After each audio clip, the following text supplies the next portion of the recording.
Good evening. Welcome to WSBI, your resource for success podcast program, where you get to meet inspiring women-owned businesses from across the country.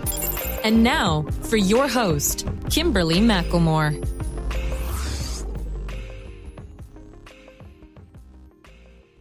Well, hello, and welcome to another night of sharing.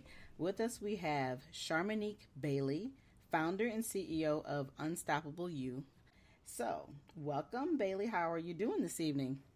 I'm good. How are you? I'm doing good. Now, I already know people are going to be like, okay, why are you calling her Bailey when you said her name was Charmanique?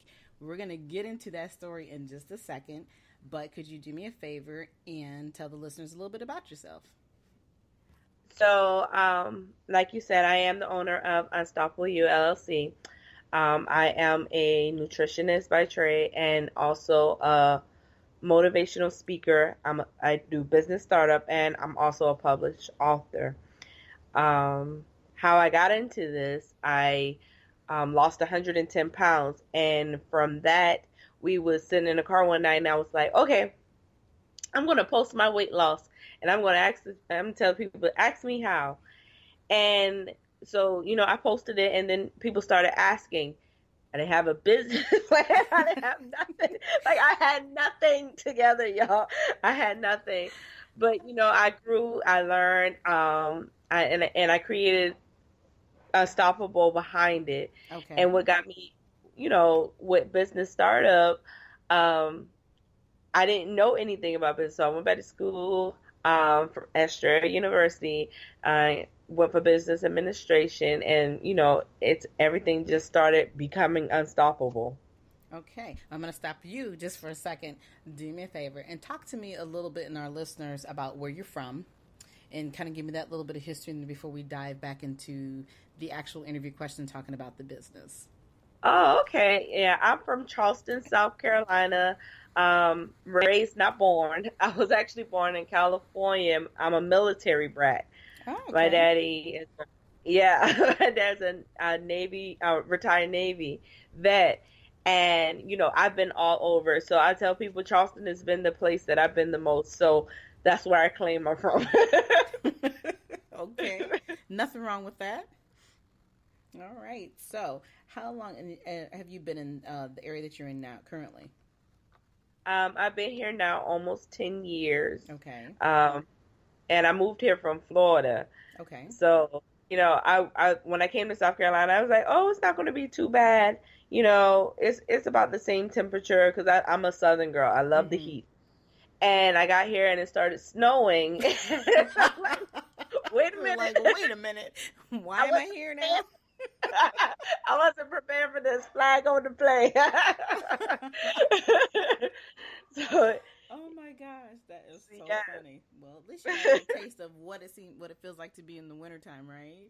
Oh my God. And I'm like, I'm the person that when you see like the memes talking about the South versus the North and how it becomes 70 degrees and you have your coat and earmuffs. I'm that person. As soon as I feel the wind, I get my jacket. Oh my goodness. Well, that's funny. But, hey, at least you know what to prepare for, because it seems like here lately, the way the weather has been, everybody gets a little bit of everything no matter where you live. So Right. So that's good. Okay, but let's kind of dive back. I'm going to go backwards a little bit and talk about your story. And just in the few minutes that we have talked, I was listening to what you were talking about, and the inspiration is already there about your weight loss. Your inspiration to do something to benefit yourself. Talk a little about your journey of how you got to the point before you decide that one day sitting in that car and like, hey, you know what? I'm going to tell people my story and then I'm going to make this business. But talk a little bit about your journey, because like most people never understand or realize that when they see you today, that there was a journey, there was a path that it took you there. And yeah. I think it'd be a great part of the story to talk about with the listeners. Absolutely. So my weight loss journey did not come because I wanted to become this healthy person. my weight loss journey started because I wanted to wear a shirt and I couldn't fit it.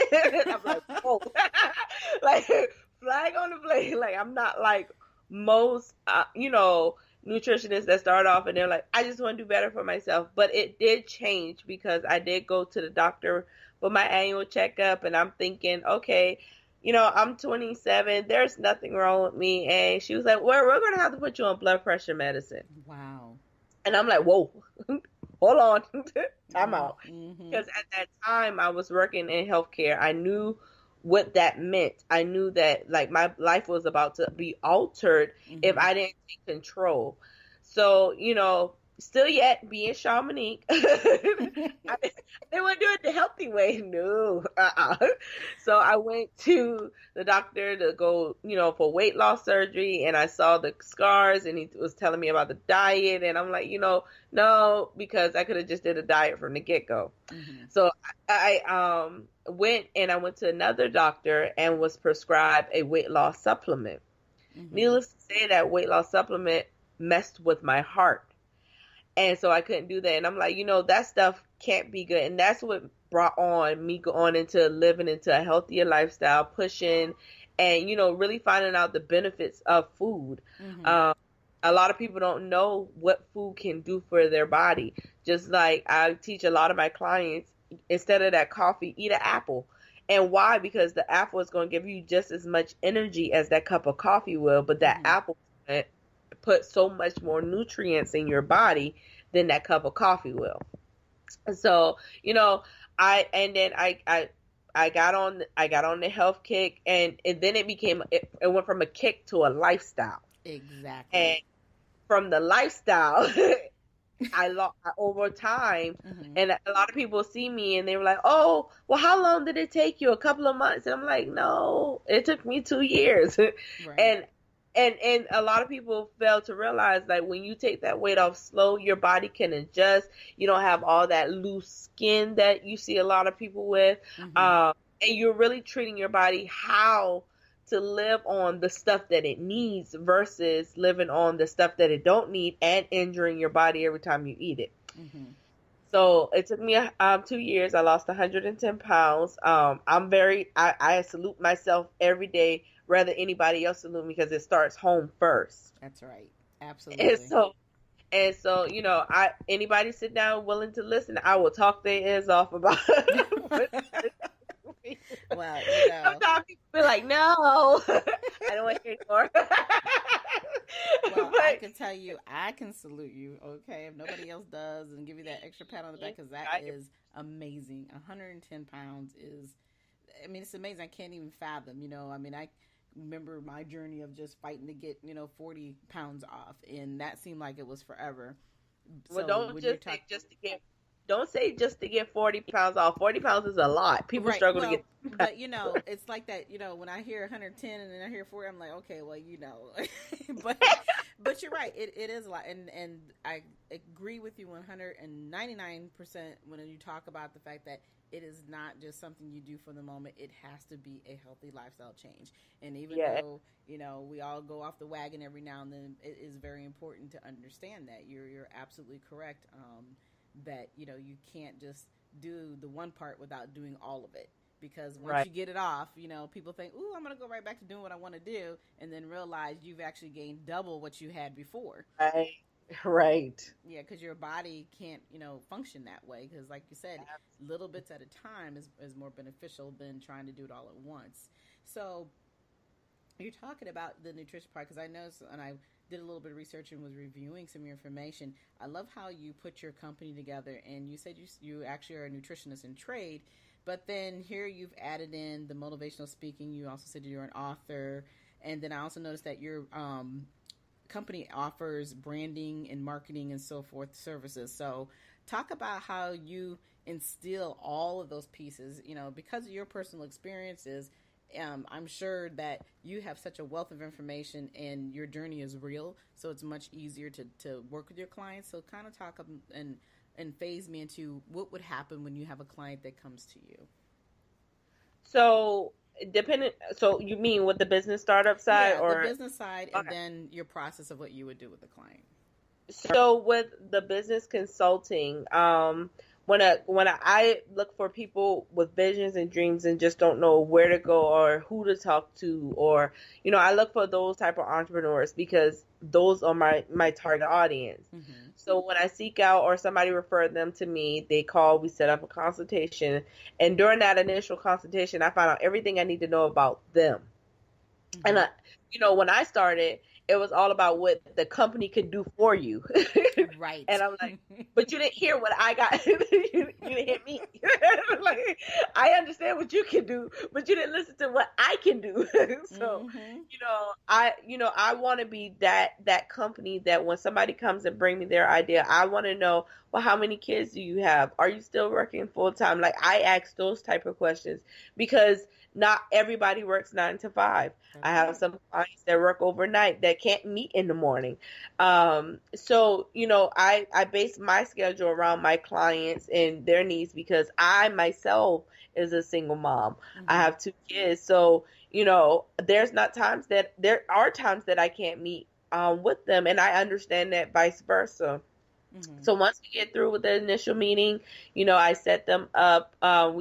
My vice president, she does logos. She's a graphic designer. She does photography, videography, production. So we're kind of like a one-stop shop. I get you, with your paperwork, filing you with the state and everything, you Mm-hmm. need to know with actually running the company, like paperwork wise. Mm-hmm. My vice president, she does all the logo, the branding, the marketing, the social media content, all of the digital marketing stuff. So, we kind of put this package together and then we break down, because not everybody, this was one thing, oh my God. And I tell everybody, this is one thing that I hated when I first started. Everybody will always give me this full price. And I'm like, okay, I don't know what kind of life y'all living. But I'm real, like I am like, I can't pay you no $1,200 soon. Exactly. I'm starting Exactly. a business. I'm starting a business. So I work around the financial needs of my client. Like Mm-hmm. I'm so laid back. And I tell people that all the time. I am so laid back. Don't be nervous. Don't be scared. We're doing this together. We're making you unstoppable. So that's kind of like the zhush of what we do Mm-hmm. around here with businesses. Mm-hmm. Well, and that's smart. I love the one-stop shop process. The resources that you're providing, because a lot of times when people do come in the business, that's the big thing that they look for. Once they got the idea and they understand that we do need the paperwork process, and some of them don't get that part. They usually jump ahead to the graphic and the logo before they go back to doing all the other things that are important. But you're always finding individuals who do need to have those other pieces, and you can't just normally get it in a one-stop shop place. So I really like the resources that you provide, because I think that's very important. And then it also keeps you guys into a family. So those clients that come in, they're not just coming in as a client, they become your family. Right. So right. I like Yep. that. Most of them, I know their kids. I'm asking about their grades, So, Uh-huh. and I love it because, when somebody put their purpose and their vision in my hand, I want them to feel comfortable, Mm-hmm. like as if they were telling one of their family members. There's enough people out here stealing ideas and, cutting the underdog. And I just, somebody need that place of peace. Right. That place Right. of peace. So Right. I But create that. yeah, but and at the end of the day, it's something that all people learn. We all understand when you're in business that you're going to deal with those type of people. You're going to deal with those type of situations. It's just how you handle it. How you respond and react is always the better way. Of understanding, hey, I'm a real business on this side. I don't need to go that route in order to make it. And most of those people who are cutting corners, and kind of even like what you learned in the process of your journey, cutting corners gets you nowhere. See, At all. At all. So, at all. So your experiences and your journey is what helps you allow other people to live their dreams, and we all sometimes have to have our own little tragedies. They don't have to be big ones, but we all have to go through something in life to understand, who we really are and what we're capable of doing. And then when you realize that and you love yourself enough to know that this is the right way to do because you want to be here, then you start to realize, like you said, you sat in that car that day and you had an epiphany, and it was like, you know what?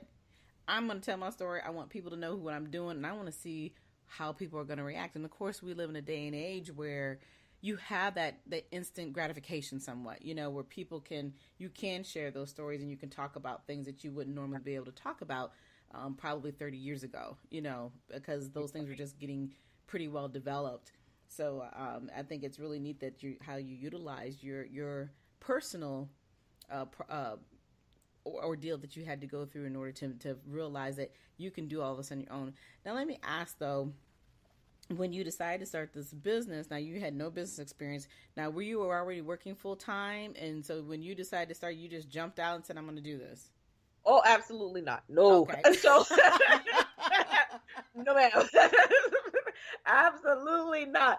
So I started Unstoppable while I was working my full-time job. And a lot of people feel like they could just stop their full-time job and just jump into this. Do not quit your job. Like, do not quit your job. You need money to run a business. And I have to repeat that. You need money to run a business effectively. You can run one. I don't know how effective it would be, but you need money to run a business. And I'm not saying it has to be your own personal money. There's money out there to get and to be made. But, you need, so no. I did not quit my job and just jumped into it. I was pushed into my purpose. I was pushed. So, in that same year of opening Unstoppable, my grandfather passed away in July. My grandmother passed away in August. I got laid off my job in September, and I had a house fire in October. So Unstoppable wasn't like, oh my God, I'm going to take this leap of faith. No, it was not.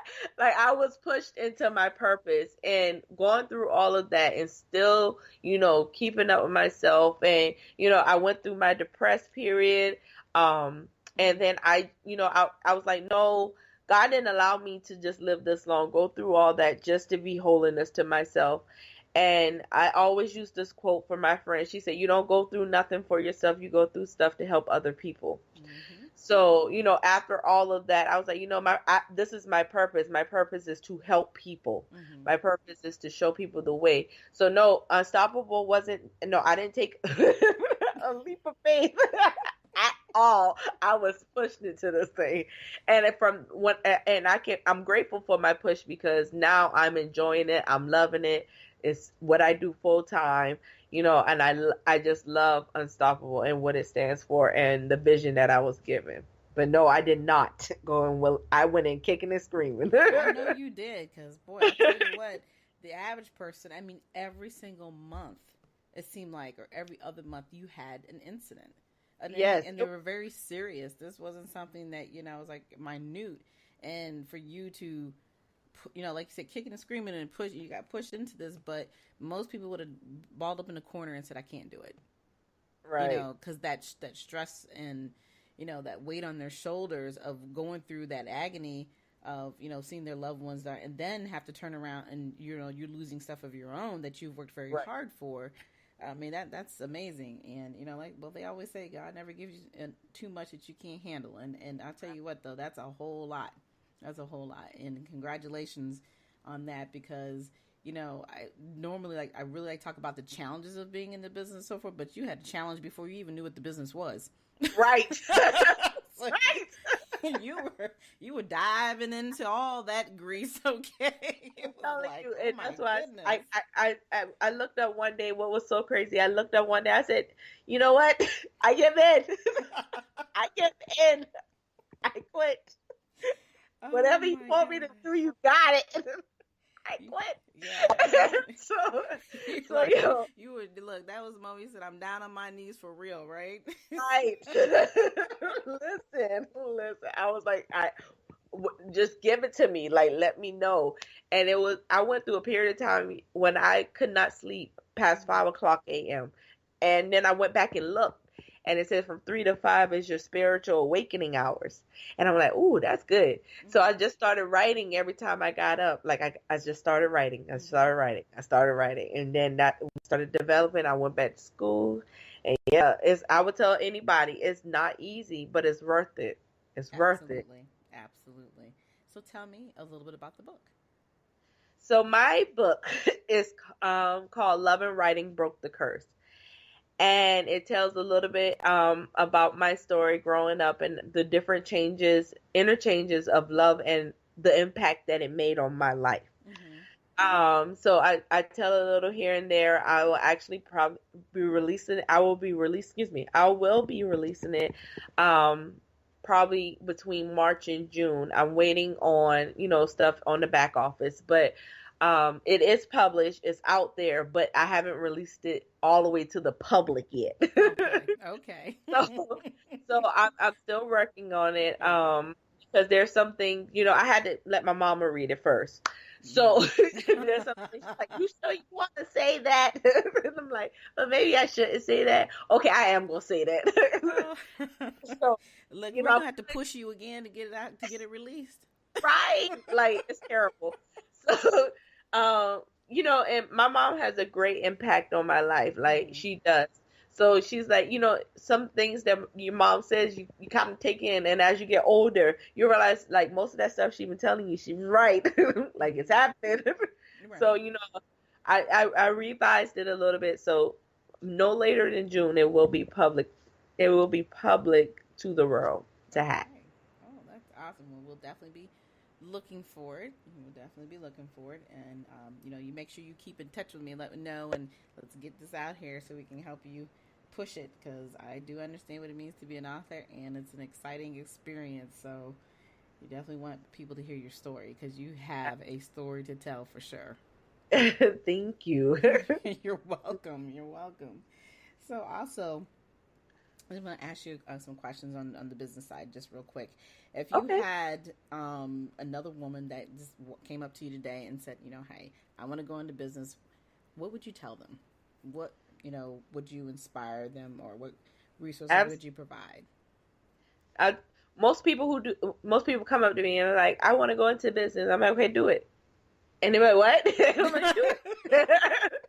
And so I went to, and the reason why I say it like that, because I went to a meeting with the ABWA, and I was just sitting there just talking, and Dr. Sanji came up and she was like, why don't you work on this project? I'm like, she was like, just do it. And I took on that model.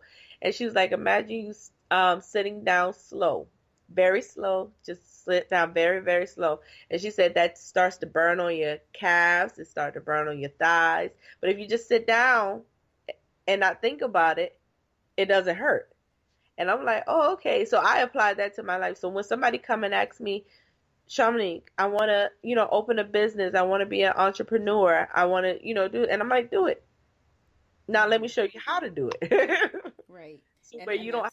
That's smart. I'm sorry. Go ahead. Right. I was just where you don't have to spend out all of your money. Just, trying to find information. I'll help you do it, but you have to do it. Mm-hmm. And I treat all my business clients the same. You have to show the initiation. I'm going to nag you, but you have to show the initiation. Right. Because the bottom line is, you can't do the work for them. And I go through that process all the time. It's like, look, I can help you. I can get you, kick you up and down the street. But like I said, you have to have the initiative and the drive to make it work. Absolutely. Mm-hmm. All righty. Well, that was awesome. So I do have just a couple more things. One other thing I definitely want to talk to you about is, I call you Bailey. And we talked about this. We laughed a little bit about this before we actually started the interview. Explain to me why we call you Bailey, because that's your last name. And I actually was very confused, because I was like, wait a minute. Am I calling her the wrong thing? Everybody, don't feel bad. Everybody. So Bailey took on its own life. Like, I used to work in dialysis, and I had a lot of young patients, and they would go look me up on Facebook, and they were like, I saw what you did, da, da, da, da, da, da. And I'm like, oh yeah, you did. Man, this cannot happen. So I switched around my name on Facebook. And so when I did that, and then after I entered the business world, people were like, hey, Bailey. And I'm like, looking like, why are these crazy people calling me by my last name? Not realizing that your name is backwards on Facebook. And that is what they're knowing you as Bailey. So it's an ongoing joke with my family. They all laugh, and they're like, hey, Bailey, every time I come around. So it like Bailey took on its own life in the business world. I just kept it, I branded, and I went with it. But yes, that's how Bailey came about. So a lot of people are like, is your name Charmanique or is it Bailey? And I'm like, what's easy for you to remember? And I'm like, Bailey. I said, well, my name is Bailey. Well, and Bailey's so cute anyway, you know. So, and it's easy to remember. Easy, right? Very easy to remember. Exactly. Right. Exactly. So, yes. Okay, and so that's how Bailey took on his own life. Okay, well, it makes sense to me now because I kept thinking, man, I don't know how I'm getting this wrong, but I'm going to ask her first because nothing worse than being introduced the wrong way. So no, I don't mind it at all. You know, it's just became a part of me now. I just took it on. Like, come here, baby. Hey, but you're using it smart. I mean, it's a heck of a way to brand yourself and be unique, and it is definitely you. You're very unique, and you're unstoppable, Bailey. That's absolutely you. So it works. Thank you. I appreciate it. You're welcome, hon. So tell the listeners how they can get a hold of you. Absolutely. You can get a hold of me through Facebook. You can get a hold of me through Instagram. I still accept people on my personal page. I know a lot of business owners don't do that, but I do because I'm me. I can only be me. Everybody else is taken. So you can get Facebook, Instagram. My email is unstoppableu. It's YOU, not the letter U. .llc 1014@gmail.com. And also you can my Facebook page has my telephone number on there also. So there's plenty of ways you can reach me. You can Google me. And and sometimes people just need that person to talk to them. I'm all that also. So, I'm still down to earth. I'm always going to be me. So, and you can find me wherever. Well, perfect. I mean, you have the greatest personality, so you're going to go a long way, sweetheart. Keep it with you and keep that humbleness because it's awesome. You don't meet, people every day, and especially women in business that have that bubbly personality, but you're very smart and intelligent and you got it going on. So congratulations again. Thank you. You're welcome, sweetheart. And thank you for coming on tonight. Do you have any last words? No, just be yourself. Be yourself. Everybody else is taken. Just be yourself. Amen. All righty then. Again, I would like to thank you for coming on and sharing your story with us tonight. For everyone else, you enjoy the rest of your evening. Good night, everyone. We will be back next Thursday evening at 7 p.m. Follow us on Spreaker, www.spreaker.com/user/WSBI. View our new WSBI website anytime at www.wsbillc.com and on Facebook, Twitter, YouTube, LinkedIn, and Instagram.